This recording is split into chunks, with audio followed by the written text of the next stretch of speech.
வணக்கம் மக்களே. இசையமைப்பாளர் எம்எஸ்வியை பிடிக்கும்னா நம்ம சேனலை சப்ஸ்கிரைப் பண்ணிக்கோங்க.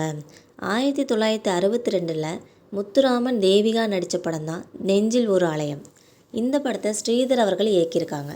இந்த படத்தோட இசையமைப்பாளர் மெல்லிசை மன்னர் எம்எஸ் விஸ்வநாதன் அவர்கள். இந்த படத்தில் இடம்பெற்ற பாடல்கள் அனைத்துமே கிளாசிக் பாடல்கள்னு சொல்லலாம். நெஞ்சில் ஒரு ஆலயம் படத்தில் கணவன் இறக்கும் தருவாயில் மனைவியை பார்த்து வேறொரு ஆணை திருமணம் செஞ்சுக்கப்படி சொல்கிறாங்க. இதை கேட்ட மனைவிக்கோ அதிர்ச்சி தாங்க முடியலை. இந்த சமயத்தில் வருவது தான் சொன்னது நீதானா என்ற பாடல். இந்த சுச்சுவேஷனுக்கு ஏற்ற மாதிரி ஒரு பாடலை உருவாக்கணும்னு எம்எஸ்விகிட்ட இயக்குனர் ஸ்ரீதர் சொன்னாராம். அதற்காக பல நாட்களாக எம்எஸ்வியும் டியூன் போட்டு பார்த்தாராம். ஆனால் எதுவுமே செட் ஆகலையாம். உடனே கண்ணதாசன் முதல்ல அழைச்சி பாடலை எழுத சொல்லிடுவோம், அதுக்கப்புறமா நம்ம வரிகளுக்கு ஏற்ப டியூன் போடலான்னு முடிவெடுத்தாங்களாம். கண்ணதாசன் அன்றைக்கி 1 மணி ஆகியும் வரவே இல்லையாம்.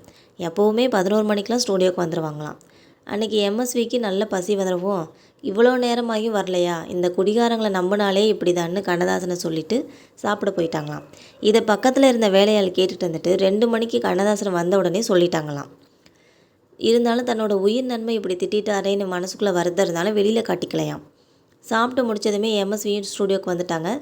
2 பேரும் அந்த பாடலுக்கு ஏற்ற மாதிரி டியூன் போட ஆரம்பிச்சிட்டாங்க.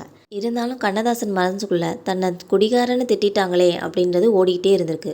அந்த சுச்சுவேஷனையும் தன்னை திட்டினதையும் ஒரே நேரத்தில் சொல்கிற விதமாக தான் அந்த பாடலையும் எழுதினாராம் கண்ணதாசன். அந்த பாடல் தான் சொன்னது நீதானா சொல் சொல் என் உயிரே அப்படின்னு சொல்லி எழுதுனாங்களாம். இதை கேட்டதுமே எம்எஸ்விக்கு அழுகையே வந்துருச்சான். நான் ஒரு கோபத்தில் ஒன்று அப்படி சொல்லிட்டேன், என்னை மன்னிச்சிருன்னு சொன்னாங்களாம்.